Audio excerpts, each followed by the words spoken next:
session and our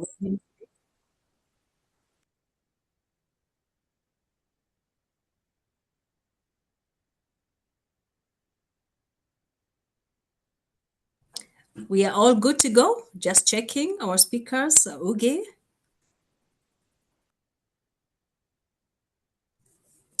Great. Allow me to welcome everyone to this exciting webinar. My name is Yvonne. I'm looking forward to a very insightful and productive session this evening. I am the chairperson of the Ben Africa Networking Council. Together with Brian Ugi, we are focused on improving the quality of our networking in Africa through these conversations.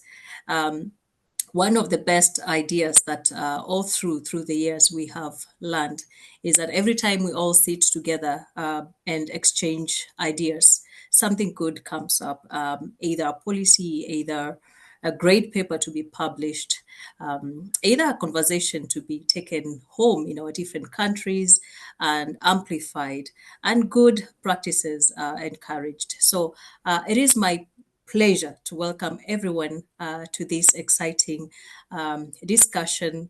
And let's sharpen each other as we all forge towards encouraging one another to be bold.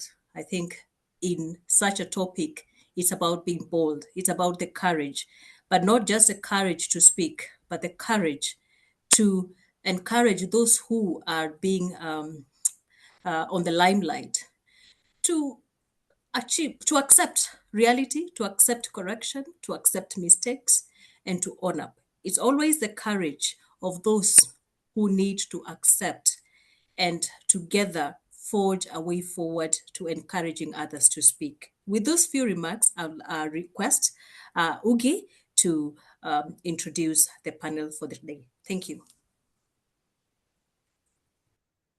Thanks, Yvonne. I'd like to introduce Brian first to talk and then Jorg as well, just to introduce the respective organizations. Thank you.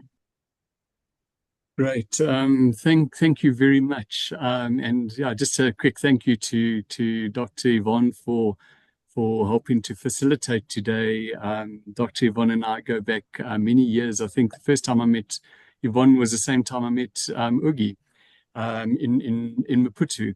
And I sometimes struggle with time management, or at least having my colleagues keep to time management. And I think that Yvonne started a minute or two before the official 3 o'clock South African time. So I think I've had some success in time management within my team and my friends and colleagues.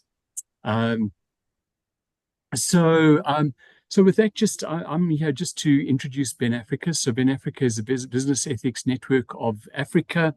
And what we're all about is bringing together people who share a passion for business ethics on the African continent. And we do this in various ways. We do it simply through the fact that we're a networking organization. So through our networking with different people and organizations, we've got the African Journal of Business Ethics, where we publish academic writing and research, which is very important to ensure that these conversations are available, and that there's this opportunity to publish by our emerging and very established academics. And then we have an annual conference. We've just had it this month in Mauritius, and next year it will be in Dar es Salaam on the 5th and 6th of November. You're all very welcome to join us there. We've been in, I think it's 14 African countries and 17 different cities in Africa, which is quite phenomenal for an organization such as ours. And then we have webinars, seminars and webinars, and this is one of them. And we've always had a strong focus on whistleblowers, and I think whistleblowing is very close to all of our hearts. And we believe it's very important to have conversations around whistleblowers, knowing the important role they play in influencing transparency and better business ethics practices, in a various amongst a various number of sectors in Africa. And so I just want to focus a bit on what we have done in the past, because I think we really have played an important role to date. We've had webinars dedicated to whistleblowers. In 2023, we had Patricia Mashale talking on mitigating fear of the whistleblower, perspectives from the work rock face. She's a whistleblower from the SAPS. We also had in 2022 Ronel van Wyk from SARS, who spoke on whistleblowing. Where have all the businesses gone? Asking the question, why are they not more active and supportive of whistleblowers? In our conferences, we've almost every year we've had a particular focus on whistleblowing. We had Bianca Goodson, as I've just been speaking about Maputo. She was at the Maputo conference and spoke from a very personal perspective on how whistleblowing had really done a lot of harm to her personally, and how the media had actually outed her as a whistleblower at Trillion Capital, which is part of the whole Gupta affiliation in South Africa. We had Cynthia Stimple, who's author of Hijackers on Board, who described the corruption at SAA. She was at the Mombasa conference and spoke about her experiences very lightheartedly about a very serious situation. We had Ethel Williams in Swakopmund. He was supposed to be there personally, and then at the last minute, for his personal security, had to go into hiding and presented online. We also have an annual award called the Order of the Baobab, where we honor people who have made a significant influence on business ethics in Africa. And two of them have been very closely related to whistleblowing. The one is Prof. Thuli Madonsela, who has relied extensively on reports from whistleblowers to showcase, uncover and explain the corruption that has happened and misconducts that's happened in various spheres of South Africa. And then in Swakopmund, we awarded Mr. Johannes Stephenson, who was a whistleblower in the fish rot scandal, and it was quite a contentious awardee. And in Africa, they experienced an enormous amount of resistance with this award from politically affiliated individuals, and it was personally a very difficult experience for myself to go through this and to stand by our values as Ben Africa and say, no, this is someone who needs to be awarded for their courage as a whistleblower.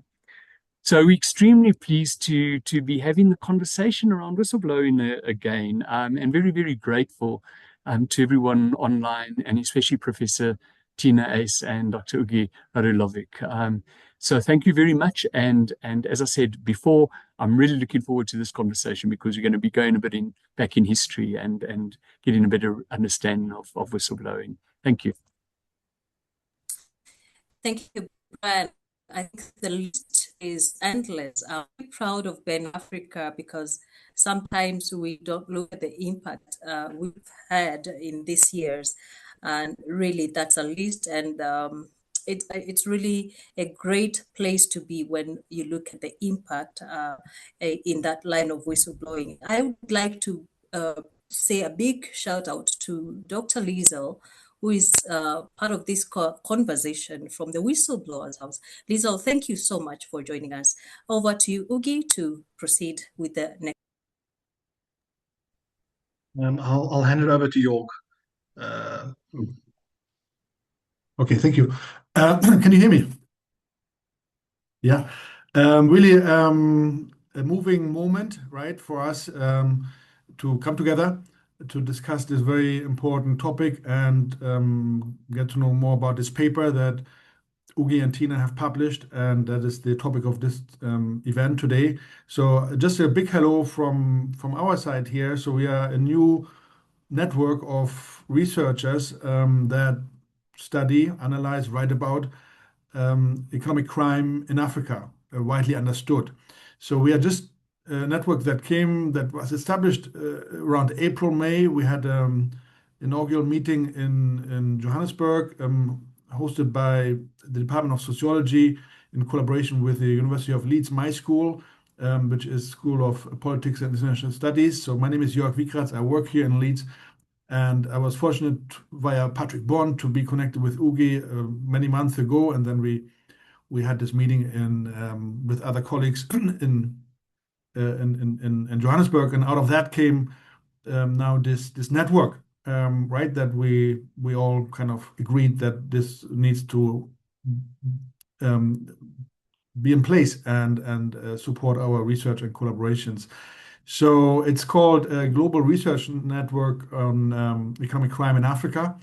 And it has already, I think, over 40 members from across the continent. It's obviously a cross-continental phenomenon, economic crime and the fight against economic crime. So we are very happy that we have a solid critical mass there.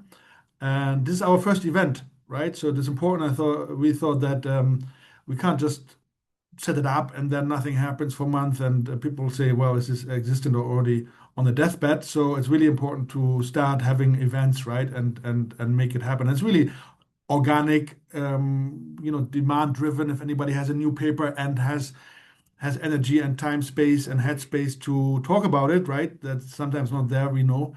But if it's there, then we would like to have these kind of events also in future and other events. So as and when demand and opportunities for collaborations and so on arise. So keep us in mind.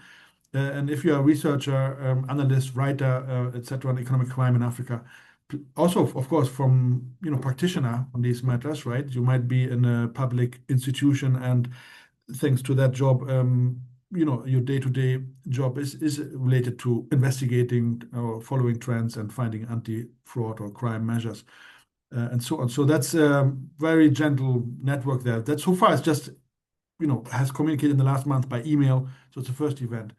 And we have already set up another event in April about digital fraud in West Africa. There was a new paper by a colleague of ours. So we will have that next talking event like that here in about March. So I stop here, but it's really nice to see all these attendees. Yeah, so the panelist group is very big, as you can see, 6 people in the organization and so on, but also the attendees. So warm hello to all of you.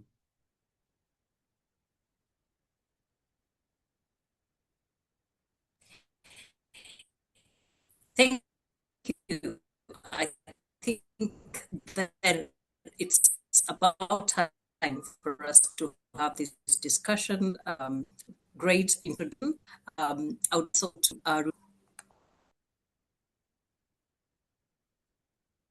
Maybe one thing is that in the chat, we had an idea when we met before this event here as a group of organizers. If you can put some examples, maybe how whistleblowing cases or whistleblowing related measures and so on, from the legal perspective, state perspective, if any of that you can maybe find in your press. I've just posted some examples from Uganda, that members can maybe, who are part of this, can maybe pick some ideas how this all looks like and is discussed and so on in other countries, right? In various countries. Thank you. In the chat, yeah. Thank you, Jörg. Thank you. Over to you, Tina.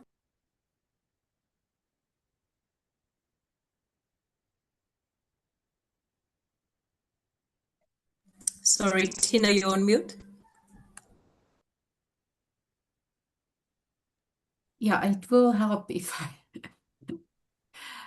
Okay, so, okay.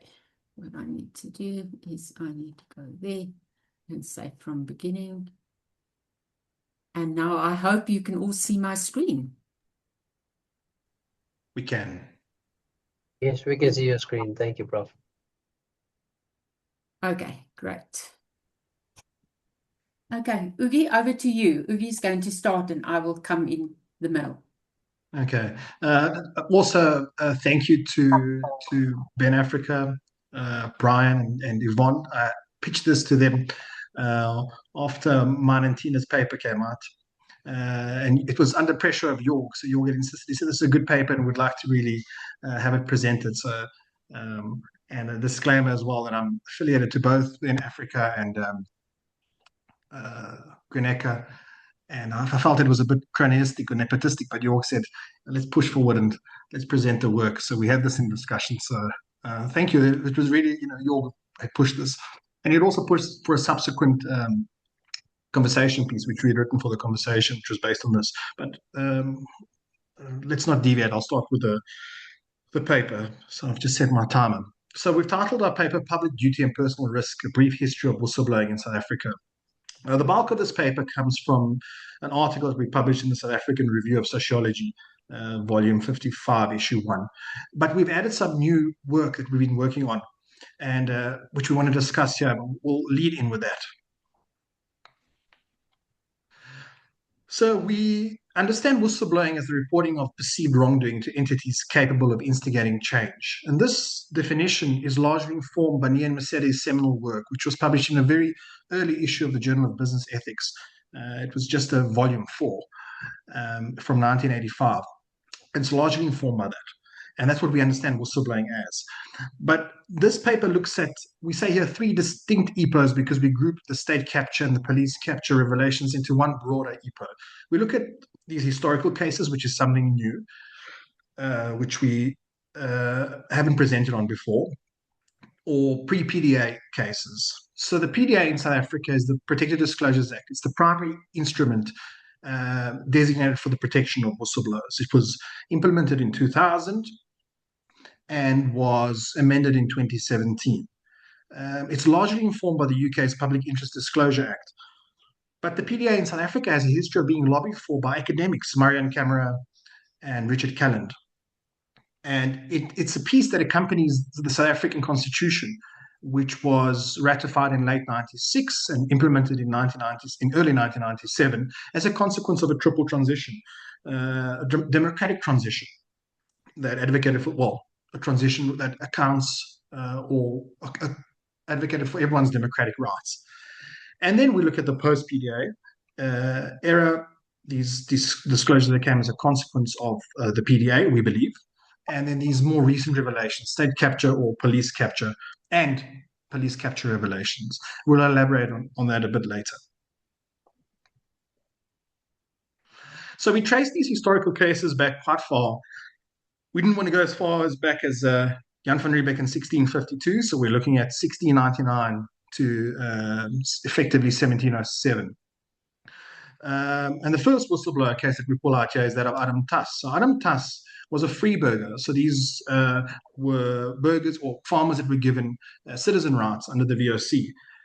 And there was the second governor of the Cape Dutch colony was a man called Willem Adrian van der Stal. He was the son of the first governor, Simon van der Stal, and he was very corrupt. He had built a corrupt trading monopoly, being that the free burgers were given rights or were supposed to be the only ones producing under the VOC. Their products would then be sold to the VOC, and the VOC would sell them off to ships for provisioning that were stopping at the Cape. What Willem Adrian van der Stal did was he used company resources and he built himself a massive farm. And I hope I don't butcher the name of the farm. Prof. Ace will correct me. Verheiligen is the name of the farm. And it still stands as testament to this today. And he used company resources. But more than that, he was very violent. What he did at the time, the Cape had roughly around 500 free burgers, just more than 500 free burgers. And he forced 250 odd free burgers to sign documents conceding that he was a good governor and a good person under knife point and gunpoint, and he got them drunk as well. Adam Tuss and other supported free burgers were very upset with this, and they wrote a petition, essentially a disclosure, which was sent to the VOC in the Cape, in Amsterdam. My apologies. As a consequence, Adam Tuss was imprisoned in the Black Hope in the castle of Good Hope, the Black Hole in the castle of Good Hope for 13 months. He had eventually rescinded his testimony, but by 17, and this became to be known as the Diary of Adam Tuss. It's his notes, his petition to the VOC, and Fisher would put it into this Diary of Adam Tuss. Everything happened from mid 1705 till early 1706. As a consequence of his disclosure, despite the torture that he endured and other Freeburgers endured, Willem Adolf van der Staal was removed as the governor in 1707 and eventually recalled to Amsterdam in 1708. We fast forward by a couple of hundred years and we get to Cecil John Rhodes's rule. So Cecil John Rhodes became the Prime Minister of South Africa, or then South Africa. It was, the Cape. It was the Prime Minister became the Prime Minister in 1890. And he had amassed a substantial amount of wealth through a diamond monopoly from Kimberley Diamonds, and eventually had diversified into the gold trade, that is expropriation of gold from the random escarpment in the Witwatersrand. He built an absolute monopoly. But it wasn't only the monopoly, it was also the persecution of black Southern Africans. Olive Schreiner was his one-time friend, and getting to know his personal characteristics, they had sort of split. And she eventually blew the whistle on him by writing a novella documenting his persecution of black Southern Africans, particularly the Shona and the Ndebele. As a consequence, her husband, Samuel Cronwright Schreiner, he had taken her surname for a while, as part of his surname. He was scrapped off the roll and couldn't contest elections against Rhodes. Rhodes would eventually die in 1902, but she was still a fierce opponent of Rhodes up until then. So this happens from the early 1890s till 1902, effectively. Interestingly, she was friends with another whistleblower, or it's quite debated whether they were friends, but there was formal communication between Schreiner and the lady listed in the top, or my top right corner, that's Emily Hobhouse. And Emily Hobhouse had arrived in South Africa during the Anglo-Boer War. She was, much like Schreiner, a pacifist and an anti-war activist, and she went to go inspect concentration camps where predominantly Boer women and children were being kept.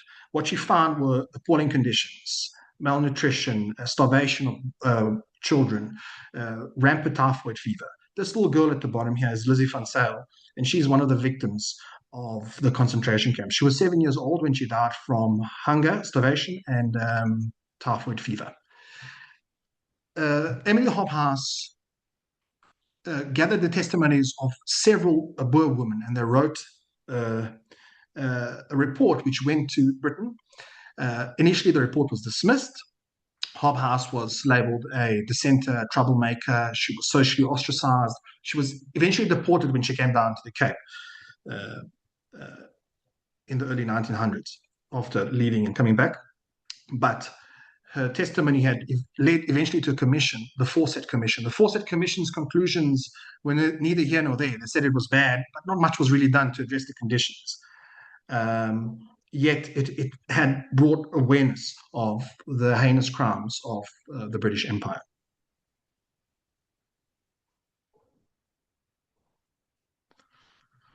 Sorry, Ugi.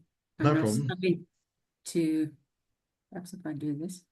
Okay. And then in the next case, we fast forward a bit to apartheid, and this is still well before the PDA is passed, and this is a case of Adam Klein. Adam Klein was a prosecutor in the Bantu Commissioners Courts, and he refused to prosecute black people that were failing to produce passes. Passes were the cornerstone of apartheid legislation. They essentially prohibited who could move where, and they were the strongest enforcement tool of segregation. He had, through his research, determined that the average black person was kept in prison for 6 days that failed to produce a pass. He felt that this was unethical. He blew the whistle to the investigative journalism outlet Sunday Times and had subsequently testified before a commission regarding the inhumane nature of the pass laws. Essentially, Adam Tuss, as a disclosure, helped dismantle the entire system. But what he encountered was threats on his life from white supremacist groups, and he was subjected to surveillance. To avoid these threats and the surveillance, he sought refuge in Namibia, came back, and was still subjected to surveillance by the Security State Agency. He died, unfortunately, in 2011 with no acknowledgement and in poverty. There was even a petition sent to the office of the South African presidency to confer the order of Luthuli on him, but it was not conferred upon him. Okay, the last case that we're going to look at that preceded the FSP, the Protected Disclosures Act, was the case of Nico Aland and the Reserve Bank. In 1990, Aland, an investigator at the South African Reserve Bank, identified major flaws in the bank's exchange control system, including confusion and mismanagement around the financial rand, a special currency system designed to control capital flows. These weaknesses allowed complex financial fraud to flourish and undermined the integrity of the justice system. He raised his concerns internally first, but management largely ignored him, sidelined him, and issued warnings. By 1993, after working in a stressful environment for over 4 years, his position was made redundant, so to speak, and he left the bank under duress. From 1995 to 1997, at the Financial Services Board, Aland continued to raise concerns about financial regulation, including the ongoing issues with the financial rand and the broader exchange control system. He testified at the Nel Commission regarding exchange control and supervision of the banks, but faced retaliation, poor performance appraisals, accusations of incompetence, threats of disciplinary action, and ultimately, again, retrenchment. Between 1998 and 2001, Aland engaged in legal battles over secrecy undertakings, and various court cases resulted, culminating in a court settlement in 2001. Media coverage in 1999 to 2000 publicly recognized him as a whistleblower. Despite his efforts, no agency ever fully investigated the Reserve Bank's administration of the financial rand or the exchange control system. Aland's story illustrates the severe personal and professional costs of exposing systemic failures in South Africa's financial institutions, as well as the lack of accountability within the system. Then we move to the next case, and now we are moving to beyond the PDA. By the time this whistleblower case happened, the PDA was already in operation. Tatolo Sitlai, head of Grootvlei Prison, authorized a team known as the Grootvlei 4 to conduct COVID filming inside the facility. One of the members of the Grootvlei 4 is currently South Africa's Minister of Sport, Gayton McKenzie. The footage exposed serious misconduct, warders selling a loaded firearm, drugs and alcohol being sold within the prison, sexual exploitation of a juvenile, and so on. The evidence was submitted to the Jali Commission and broadcast on national television, bringing the issues to public attention. Following this, Sitlai experienced victimization and harassment. He faced fabricated criminal charges, and there were multiple disciplinary hearings held, and he was then eventually dismissed. His dismissal was later overturned, but when he came to be reinstated, they kept him out of the office, and eventually, after numerous fights and issues, he then could move back to his job. He could regain his position. But these events illustrate the risks faced by individuals who challenge systemic wrongdoing. And then we move to the so-called state capture era. The actions of two anonymous whistleblowers known as Stan and John were central to exposing the extent of state capture in South Africa. They leaked roughly 300,000 emails, which revealed extensive corrupt networks involving the Gupta family, Jacob Zuma, Duduzane Zuma, several ministers, and senior executives in state-owned enterprises. These emails were first analyzed by Daily Maverick and Amabungani, who played a critical role in verifying, interpreting, and publishing the evidence. Their investigative work helped the public understand how deeply embedded the corruption had become. The leaked emails later formed a major body of evidence before the Zondo Commission, shaping many of its findings and recommendations. Because of the risks associated with their disclosures, both whistleblowers had to relocate abroad. They remain anonymous to this day, underscoring the danger that whistleblowers continue to face in South Africa. And this is what brings us to our next section, precisely because they chose to or had to remain anonymous and had to be relocated for their safety, is precisely because South African whistleblowers face very real threats on their lives. Multiple South African whistleblowers have paid with their lives. We do want to note that this presentation or paper is based on a paper that analyzed only 14 cases. It's impossible to look at all of the whistleblowing cases. So it's not an exhaustive list. That being said, we also want to note that this is not an exhaustive list of all South African whistleblowers that have been killed. We've listed a few examples here. Pamela Mabini, Zola Banisi, accountability official Mpoma Fole, Sam Muklomi, Phil Mungwenya, Moses Chake. Tina looks at those two cases in her book as well. But the three cases that we're zooming in on here is, well, four actually. We'll get to the fourth now. The first is that of Jimmy Muklala. So Jimmy Muklala had exposed corruption in Nelspruit for a while.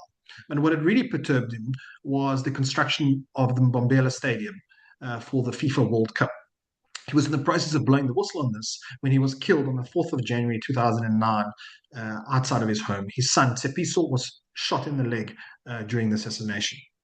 Mospakoya, also a history of having exposed corruption in the Bojanala Platinum District Municipality, and he had even written a dossier with a colleague exposing the breadth and the depth of that corruption. But what he was in the midst of, and what was really bombshell evidence, was drought relief fund fraud.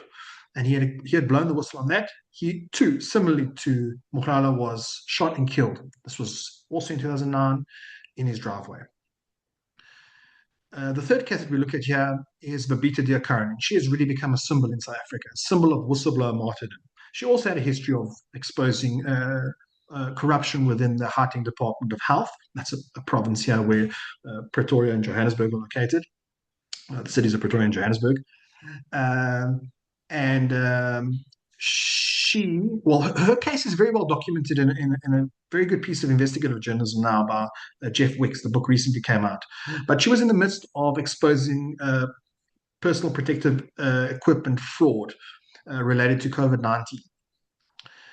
And as she was in the midst of that exposure, she was shot and killed after dropping a child off at school. She was shot circa 30 times. I can't recall the precise number of times she was shot.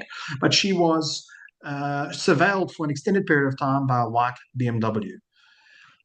What's alarming is that this forms now, what we're seeing, it forms part of a much bigger network that seems to be related to these Madlanga Commission revelations, which is what the next slide touches on to an extent. This is Armand Swart, and this is a case of mistaken identity. Armand Swart was not a whistleblower, but the South African Protective Disclosures Act makes provision for the protection of only employee and worker. That's along with the amendment added worker. But it does not make provision for the protection of those mistaken as whistleblowers or those associated to whistleblowers, i.e. family. Now, we concede that Armand Swart would not have known that he would have been a victim, nor would have others. However, it's still in the same light. Armand Swart was an engineer employed at QTech. He was shot 23 times in his vehicle in April 2024.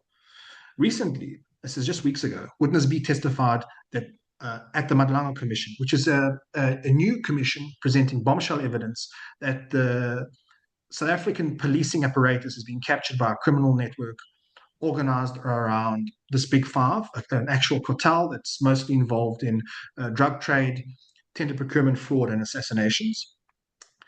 So, Swart's assassination was a case of mistaken identity. They had identified somebody similar to him that was indeed the whistleblower, and Swart was shot and killed whilst waiting in front of his company for the workday to start. The assassins had access to his cell phone number via a detective in the South African Police Service, which had all of these profiling tools. Again, this is discussed in Jeff Wick's book. A witness to the commission confirmed that it was not Mr. Swart that was killed. These revelations have even been further confirmed in the Madlanga Commission with another whistleblower that had blown the whistle on criminal and political interference in the police and their connections to various security companies had also been assassinated, forming part of this really broad network of interference in the police apparatus. Okay. And then we conclude here that whistleblowers often face severe personal hardship, even after exposing wrongdoing that would have contributed to the public good. And even the public recognition that they receive rarely protects them from ongoing persecution. We conclude that this is because cultural norms frequently attach negative labels to whistleblowing. In South Africa, it's labels such as impimpi, rat, tittletale, and these labels shape public attitudes. These labels then escalate into serious forms of retaliation, including legal action, which then can progress or at times can progress to physical harm, as has been illustrated with these last 4 cases. Institutional responses often mirror these cultural norms, either enabling or reinforcing retaliation. We do concede that whistleblower retaliation is a global issue, as is the prevalence of physical threats. Case in point of that would be Corin Silkwood, that was assassinated after exposure of unsafe working environments and exposure to plutonium. Frank Serpico in the NYPD, and even this whole thing around, I know it's a bit debatable, but the fact that we've had 2 Boeing whistleblowers die recently is alarming. And there are others. There's Karuna Galiziano, who had helped Maria Efimova expose interference in Malta's political system. So there are assassinations. However, it appears that in South Africa, that these threats and attacks on South African whistleblowers seem to be growing and are very alarming. For us, what differentiates this from the state capture revelations is that state capture revelations, that is under Zuma's presidency, were very much concerned with the capture of state-owned enterprises, whereas here it seems that assassinations are becoming more brazen and more frequent under these policing apparatus revelations. Thank you for your time and attention.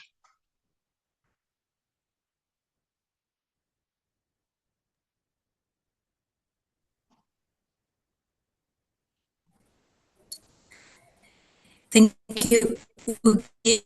Um,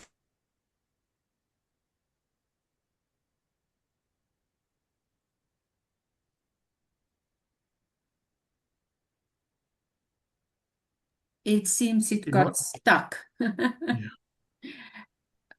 you Yvonne, hear you're on me? mute.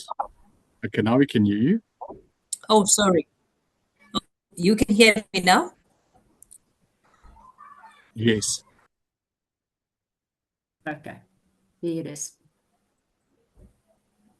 Great, thanks. I've just posted a case of our Kenya's Jomo Kenyatta International Airport. You can check it out, and also the COVID millionaires case in Kenya that would interest you also as you look into some of these cases. And this one has really touched the health sector, especially the COVID-19 millionaires. It's a very interesting read.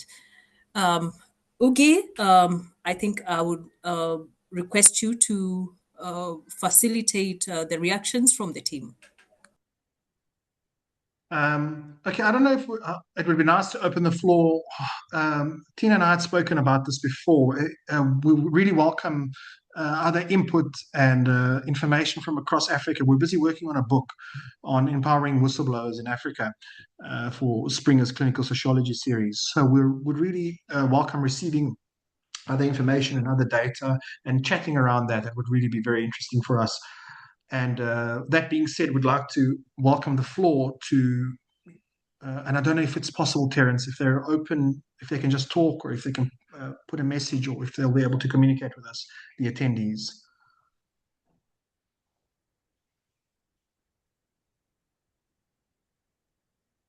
So would it be possible to promote?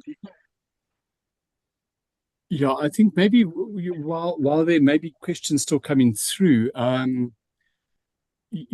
what sort of came through quite strongly was that even though we have the sort of Protected Disclosures Act, it doesn't seem to have made much of an impact. So, there is, hopefully it provides some sort of protection, but it doesn't really seem like it.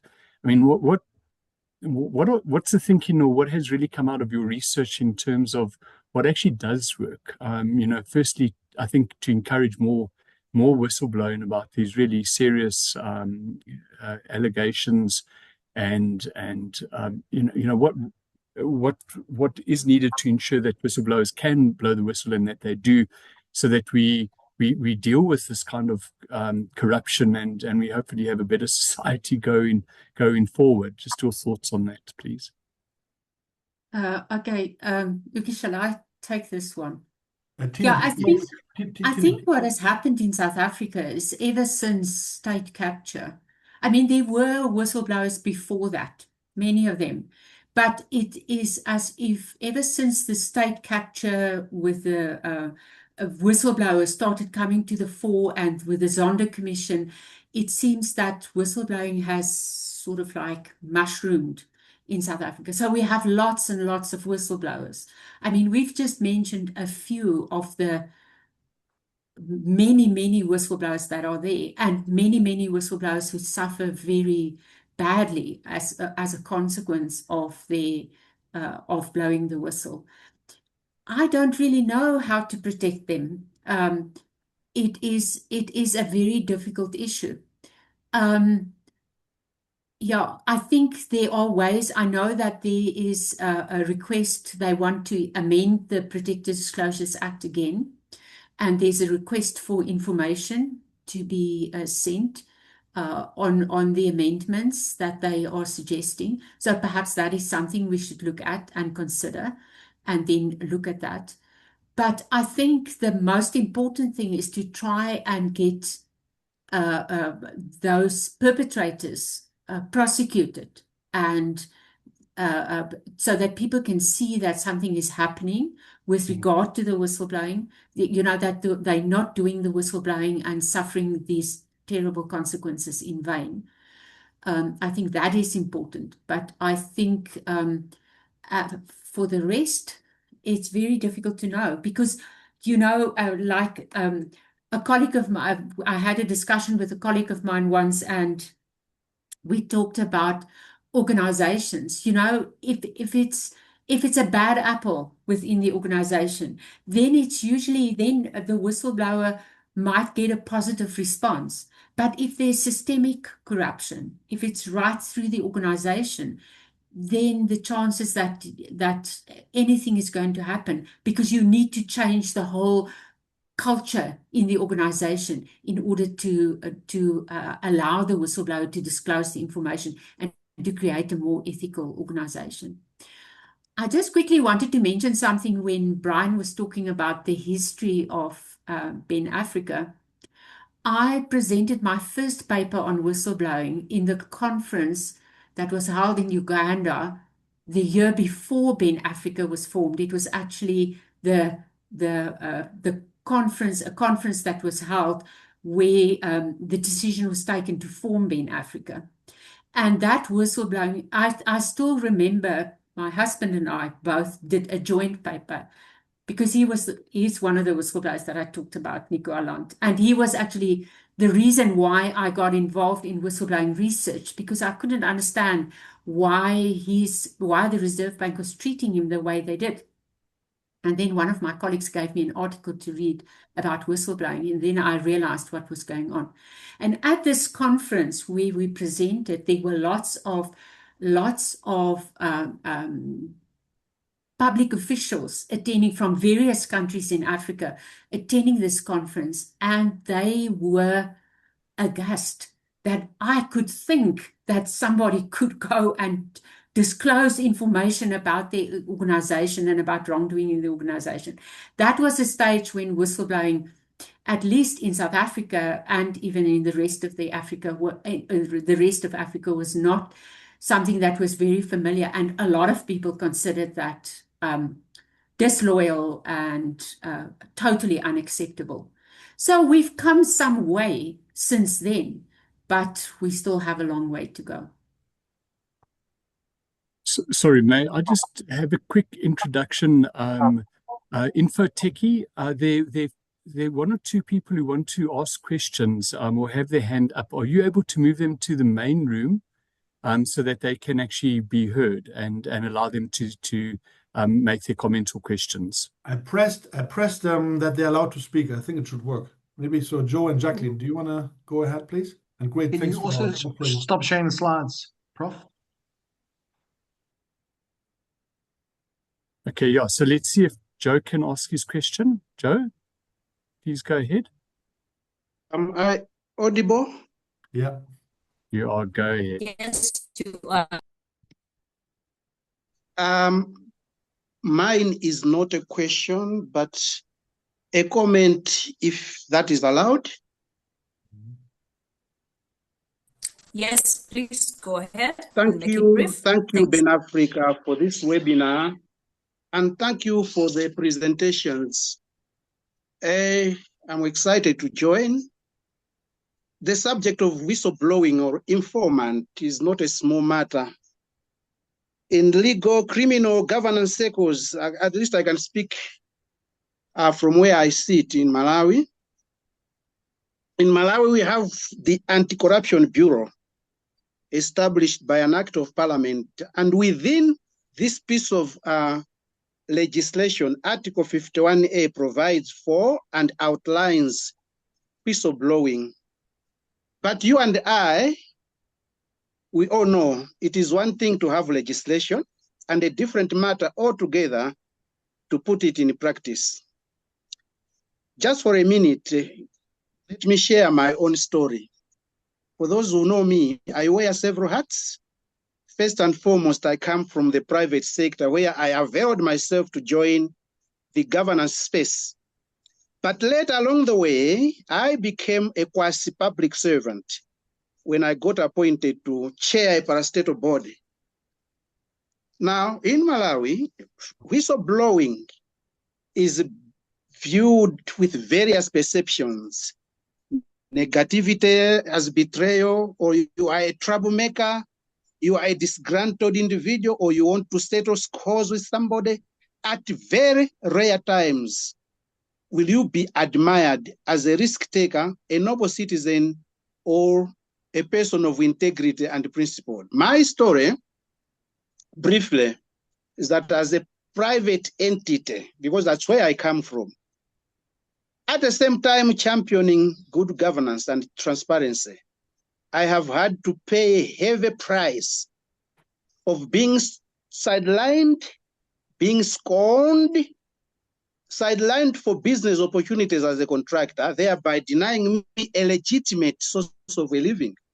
And then lastly, during my national duty as a parastatal board chairperson and wearing a good governance tag at the same time, the other day, in August 2021, I used the presidential podium while delivering my welcome remarks to speak about corruption and corrupt bottlenecks within various government ministries and agencies, bottlenecks hampering progress. I did not mention names.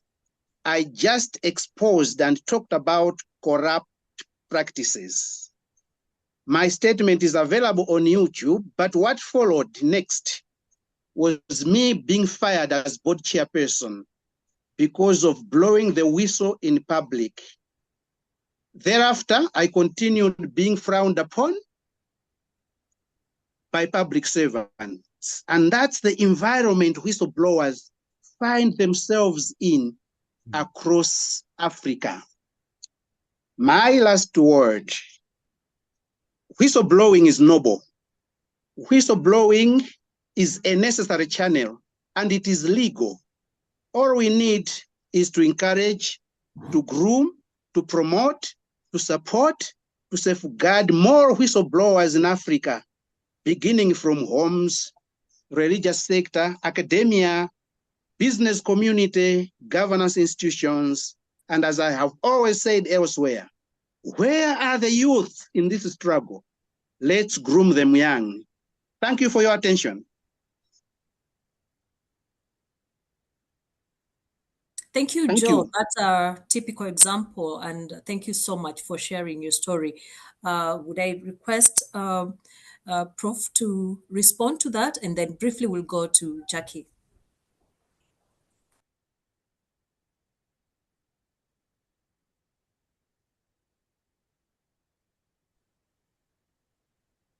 We can't hear you. Ugi, will you take this response? Yeah, I took it as more of a comment than a question, but I understand or I concede that the whistleblowers plight. I mean, that's a Pan-African example, right? It's all over. But I want to draw your attention to this book. This is Alexander Solzhenitsyn's Gulag Archipelago, and it's the case. That's what our last slide was about. Is that we conceded that it's not only in South Africa, and it's not only the world over. He was a Soviet dissident, but if you carefully reread the book, he was in actual fact a whistleblower. Now, many will argue that. And this is in two totally different political economies. We're talking about planned production economy versus South Africa, which is the pinnacle of the neoliberal political economy. And it's the same. It's the same across the board. He's viewed as a dissident, and one might argue that this in itself is a sort of Western propaganda piece. But you could look at other authors like Varlam Shalamov, who had also written on his experiences. So it's sad to see that it's the same the world over. I also want to note that there are instances where whistleblowers blow the whistle out of, because there was a comment there that it was a very noble cause. They can be motivated by self-interested motivations, that is, egoistic motivations. But we should really, and Tina says this time and time again, is that the focus should really reside on the message of the whistleblower and not the messenger. And we should concede that it might not necessarily always be a noble cause, right? But there is something that's being brought to the fore. Thank you. Thank you, Ugi. On the question and answer on our chat box, you could also check how to respond. I'll pick this one before we get to you, Jackie. Dr. Liesel is asking whether you have any suggestion about what should be done in South Africa to prevent this type of retaliation from an organization and that of a citizen's position.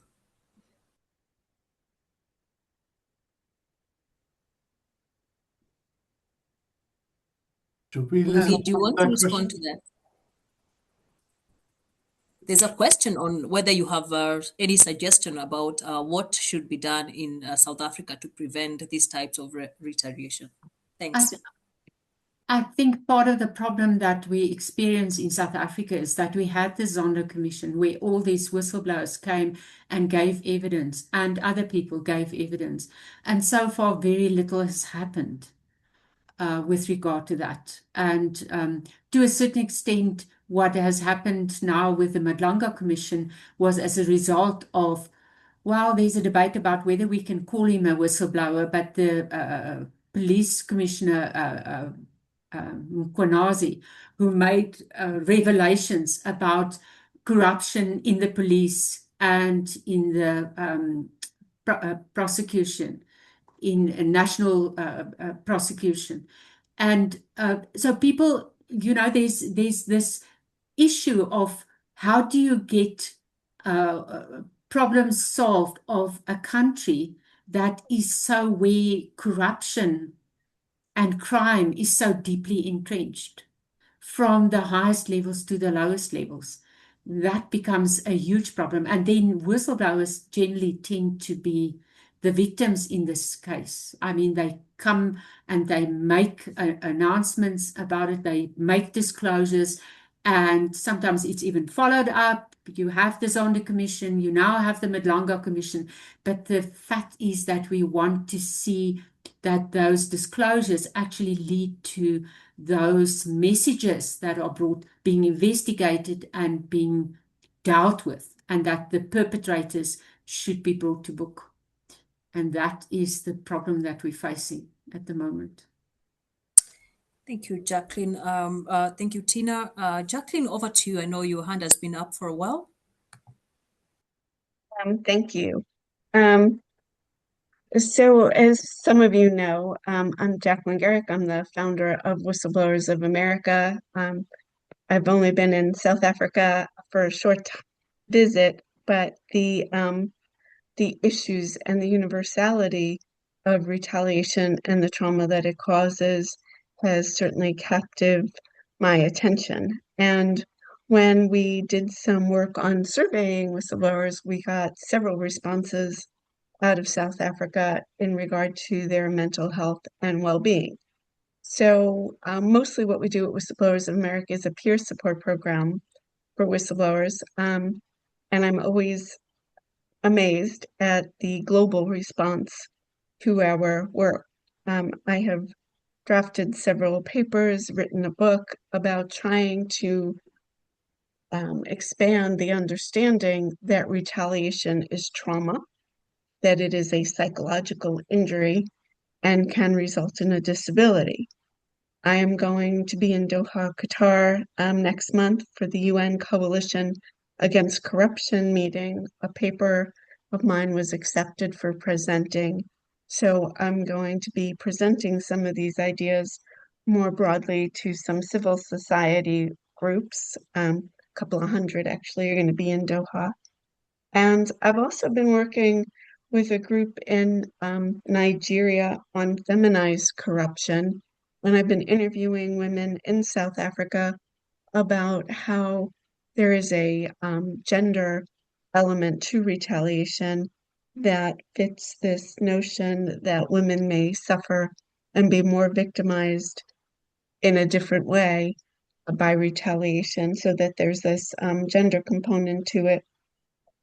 I've worked a little bit with Dobio Mendonzuela, who I'm sure some of you know. We've done similar comparative studies on whistleblower mental health, and I'm hoping that that will help us build out a better construct of how what I call the toxic tactics of retaliation, the gaslighting, mobbing, marginalizing, shunning, devaluing, and bullying, among other things, can lead to a mental health crisis. And I always use the example that gaslighting someone that causes them to ruminate and question then leads to things like intrusive thoughts, nightmares, and flashbacks. So you can start to draw the correlation between the toxic tactics and a mental health crisis. And then I've recently worked with the attorneys who were representing the Boeing whistleblowers who have died, in particular the Barnett family. They just settled a wrongful death for suicide, and I've been working on psychological autopsies to look at how we hold accountable perpetrators of the retaliation when somebody has become disabled, and then whether it's diagnosed or not, and that disability has resulted in a wrongful death. So I think there is so much more work we can be doing here and together. And I also love the comment about bringing in the youth. I've written a book called Be a Giraffe because of my experiences in South Africa. And the idea that whistleblowers stand tall and stick their necks out is a good metaphor for whistleblowing as opposed to the stigma causing monikers that are used, which are, I think, also relate to some of the harm. But the idea for Be a Giraffe was to bring education about whistleblowing and ethics to a younger audience. So I'll stop myself there because that was just kind of a lot. But I really do appreciate the work you all are doing on another side of the world that I think, again, speaks volumes to how much we can coordinate, because I do think that is also a key factor in stopping corruption and stopping retaliation. Is the more we work together, the more we build a unified voice, the more chance we have to fight Thanks. these very powerful people. Awesome. Awesome. Thanks, Jackie. I think I would say that the journey started where we had the fear, we had no courage. But as we proceed with this journey, we need the courage to face these issues, And I would like to ask Dr. Liesel, because you from the Whistleblowers House, the practical examples of how you've been able to protect and safeguard whistleblowers, and your story, and how you feel that this journey has hope, because I've also seen the chat. Where is the hope? Over to you, Liesel. Thank you, Yvonne. Yep, there you put me on the spot. Thank you very much. So what we do at the Whistleblower House is that we look at whistleblowers holistically, in the sense that we provide them with financial assistance within our means, of course, because we're completely relying on donor funding. We provide them with free legal assistance, so they get their lawyers and they can go to court where it is necessary. And then we also provide them with access to psychological and medical assistance, which is so important in what Jackie has been saying just now, as well as, of course, Tina, and the whole presentation talked about different forms of moral injury.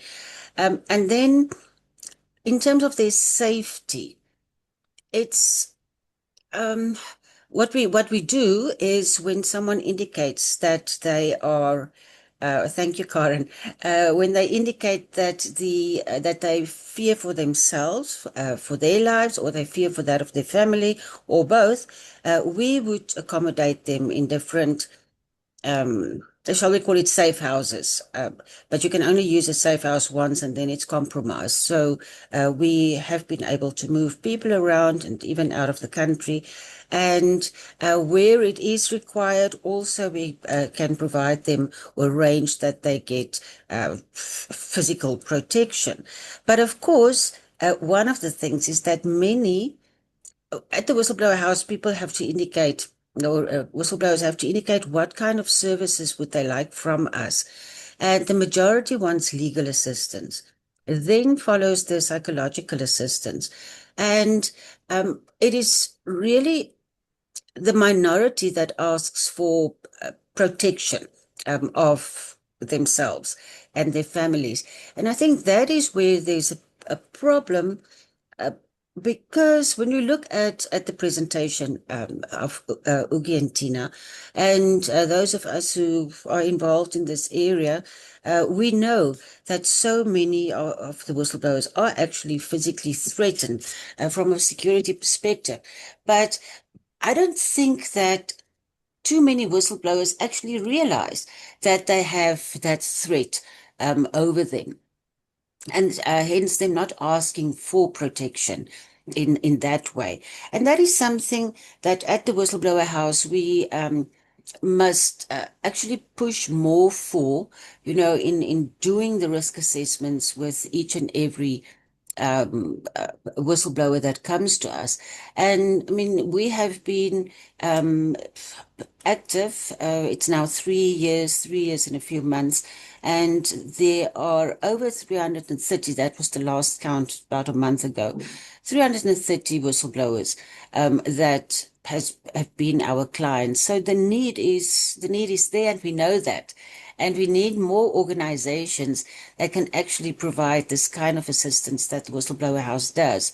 No law, well, in my opinion, I'm a bit cynical about the laws, because, and I've heard Ugi once said on a public platform that, Ugi, you said something, not that it's trash, I know, more that it's not worth the paper that it's written on, It's written on our law. So, I'm sorry to put you on the spot there. But yeah, I can't see how any law is going to protect the whistleblowers really from retaliation. And then especially the kind of retaliation that we experience in South Africa. Thank you. Thank you, Dr. Liesel. That is practical. I call it matters on the ground, where we have to just look at the realities of life and how we need to position matters that we have researched and the statistics and how we can change. I think we can give this time a few more minutes so that we can respond to the questions. There's also a very interesting question here from Anonymous, whether to what extent have those who have killed whistleblowers been apprehended in South Africa? Ugi, do you want to pick on this? And as well as also update us on whether in your investigation you've also looked into corruption and financial crimes in the private sector. It's quite a lot. So I just want to piggyback on what Lisa was saying. So I think that the role of civil society, and in particular non-governmental organizations, has been critical in supporting whistleblowers, particularly in the absence of adequate whistleblowing legislation. There is a discussion document out now. We are expecting a new piece of legislation, or rather, the state has promised a new piece of legislation before the end of 2025. It was promised recently again. So we'll have to see what that looks like. But I'll probably hold this still. Well, we'll have to see what sort of sentiments we hold. But the role of civil society or NGOs like Whistleblower House and others, I don't want to now cross advertise, but there's PLAF, there's many others as well, have been critical in supporting whistleblowers. And that relates to Liesel's question here. I was reading it. What role does media play in ensuring that whistleblowers are protected? And there's another aspect of the question: doesn't the fact that the names of whistleblowers are published increase the risk of assassination? So I think that media can play a role in either direction. We saw with Amabungane and the Daily Maverick and News 24, they had anonymized those whistleblowers, Stan and John, and then also relocated them for their personal safety. So I think that it can go that way, but there's also the case of Mail and Guardian had also written an article that had protected, essentially built an umbrella of protection for Mosilo Motepo when journalist Jessica Bezuidenhout had overheard in the elevator that they were going to pursue Mosilo, go after with everything they have, basically. But I mean, it can go in the other direction as well. Sunday Times was guilty of having leaked the information of Stan and John, not their personal information, but a part of the narrative. They had leaked that narrative far too early, and that could have endangered the whistleblowers. And as we illustrated earlier in the presentation, Sunday Times also had a prominent role to play in communicating Adam Klein's narrative as well. So it can go either way. And the other question was, to what extent have those who have killed whistleblowers been apprehended in South Africa? And I don't think we have any quantitative data. Tina can back me up on this, but what I can comment is that the masterminds behind the Beaters killing, for example, are still at large. 6 of the assailants have been arrested. But the mastermind is probably now at the Madlango Commission. He might have testified today or not, but we don't know to what extent he is the mastermind. So maybe the trigger pullers are being killed, but the masterminds still seem to be at large, especially with these really high stakes disclosures. What else am I missing, Yvonne? Sorry. There's a question from Nigeria. There's a question here from Chinwe from Nigeria. And I think, Prof, you've been in this industry for quite some time. Do you mind just sharing your thoughts, and especially on how the society still would benefit from the courageous actions of the whole whistleblowers? And thanks, Professor, for joining us all the way from Nigeria.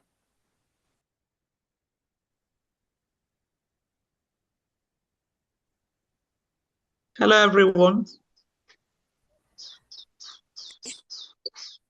Hello.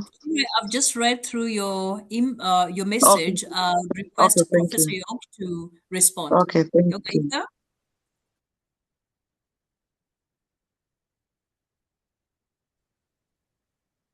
Who do you want to respond, Yvonne?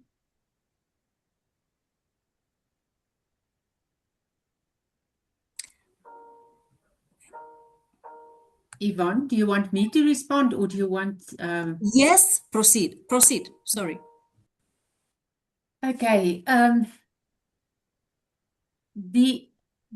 think the attitude towards whistleblowers have changed quite dramatically worldwide. initially, I still remember there was initially an argument was presented that whistleblowers are basically informers. They like the Stasi in Eastern Germany and all those kinds of things. And that has changed dramatically. It has changed in the sense that that the arguments, I remember the big argument with the whistleblowing disclosures that it now starts moving towards, is the person who made the disclosure really a whistleblower? So that has changed. But the problem is, as far as the media is concerned, for example, by the time the response goes into the media, it becomes known, the name becomes known in the media. The people who want to prosecute that whistleblower, who want to retaliate against that whistleblower, already know who that person is. And that's part of the problem with whistleblowing is, we talk about anonymous whistleblowing, that people should have the opportunity to blow the whistle anonymously. But the problem is, if you want to prosecute, you need to have witnesses. And then what often happens is that there's some disclosure, anonymous disclosure from a whistleblower. And what happens in the organization, and we see that quite often in South Africa, is the first response by the organization is, who was the whistleblower? Can we find this whistleblower and can we get rid of this person? Perhaps not killing them, but getting them out of the organization. So it's a very tricky case, and it's something that we have to try and build society or strengthen society and move society back. I don't know whether it was ever the case, but it feels like criminal activity has become so dramatic and so overwhelming, especially in South Africa, but also in other countries, that there's something that we need to do to work towards creating a more ethical society in whatever way we can. But it's difficult. It's not easy. I agree with you because, but I want to take us back to what Joe said, the role of the youth, and I'm sure you've seen the role of the Gen Z generation in Kenya, and how they've stood in mass to fight and really stand for their rights, and rather than having one of them being prosecuted for the wrongdoings in our government. And so, just to add on what Prof. Tina is saying, I think what I can encourage each one of us is there is hope, and hope is coming as long as we stay focused to the cause. Prof. York, you had a comment. Welcome. This is over to you. Yeah, let me lower the hand. Thank you so much. I have a comment question. So it's such an interesting case. When I first started listening to Ugi's research and read the blog that he eventually published on a website that I'm also involved in to edit, rope.net, this tremendous blog. As somebody who researches the moral economy of fraud, right, and the moral economy of also anti-fraud measures. So I've done that since my PhD. My PhD was about how neoliberalism enables economic crime in various ways, including in cultural ways, right? So, and the interesting, I thought for me it was one of the so many interesting things, analytically speaking, is the reaction from the companies, right? From the very institutions. How they close ranks, how they say, who is it, and how can we get rid of the person, as you just said, right?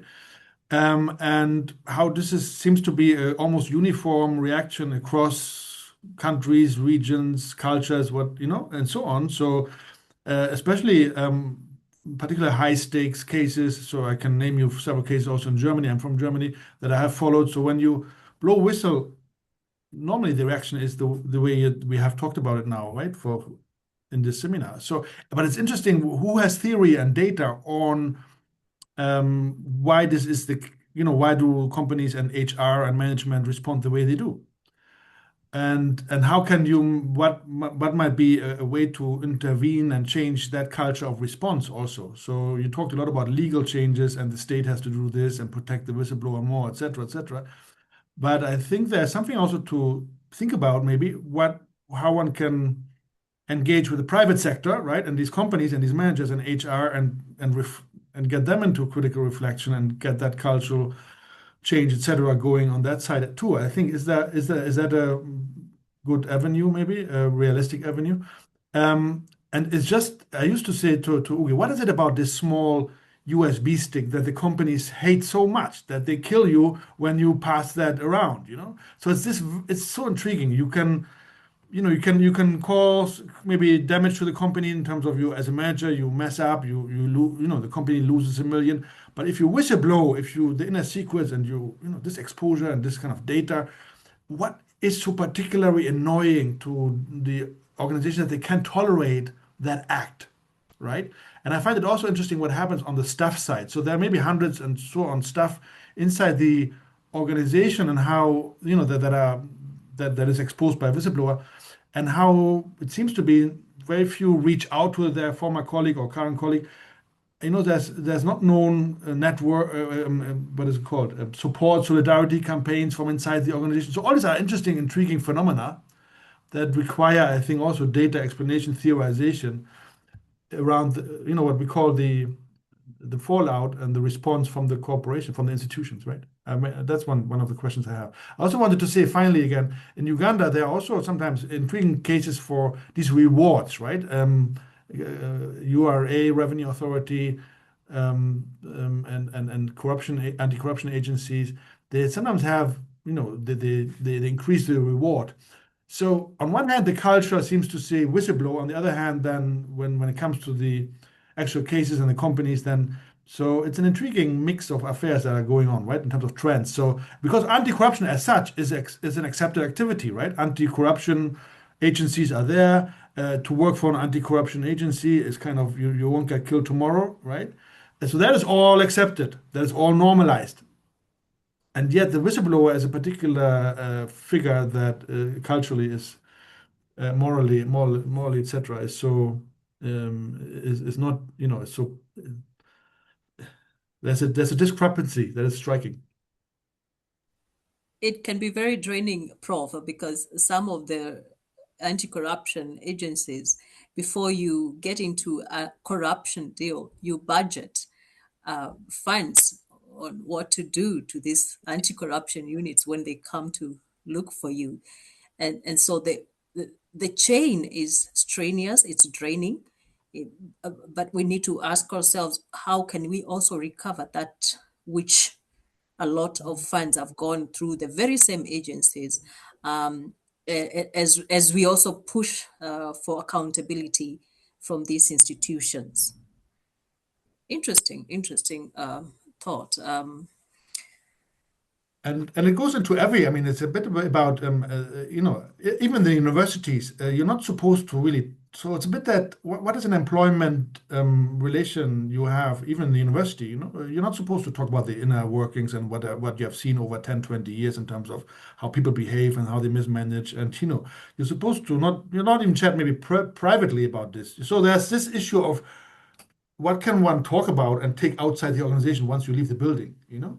Sort of. There's something larger here that is about, and then what we witness in terms of the everyday of capitalism and everyday of our neoliberalized institutions.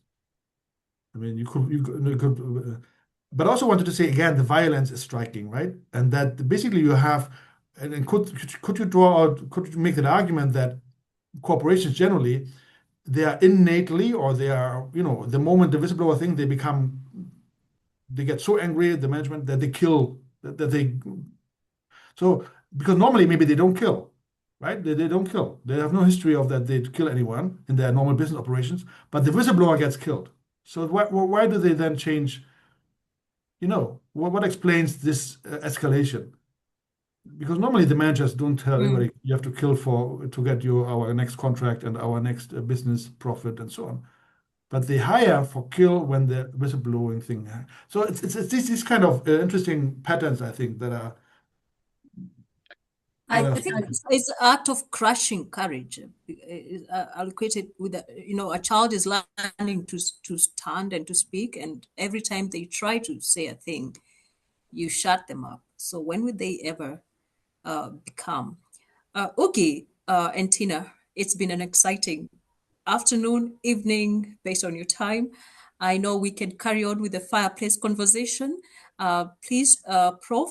York, we need more of these conversations. And as you said, I think with the overwhelming support, overwhelming feedback, and of course the case studies that you can see from our webinar chat, there is a lot that we can discuss and have more conversations and insights as we proceed, and even encourage more publishing, and encouraging the whistleblowers to come out and just be counted in their space. So with this, I think it's about time for us to call it a day. Take this meeting back to Ugi and Professor Tina, so that we can conclude. From me, it's thank you and well done. I just want to quickly just piggyback on what Jorg was saying. So Prof. Tina has actually written a lot on organizational dissent. So maybe you want to pick up the conversation with her there. But I just want to say thank you to everybody. Ben Africa, Brian, Yvonne, Jorg, Prof. Tina, thank you for having us and for putting this together. And yeah, it was lovely. It's a pity we couldn't address all of these chats. I still see there's a lot from Rick and from everybody, a lot of people, Corin as well. But yeah, thank you. Greetings to everyone. Fantastic. Yeah, thank you. Thank you very much to everyone. And I hope to see all of you again at the next webinar that is organized for this venue. Thank you. Thank you. Thank you. All the best. Bye. Bye. Bye. Thank you. Bye-bye. Bye.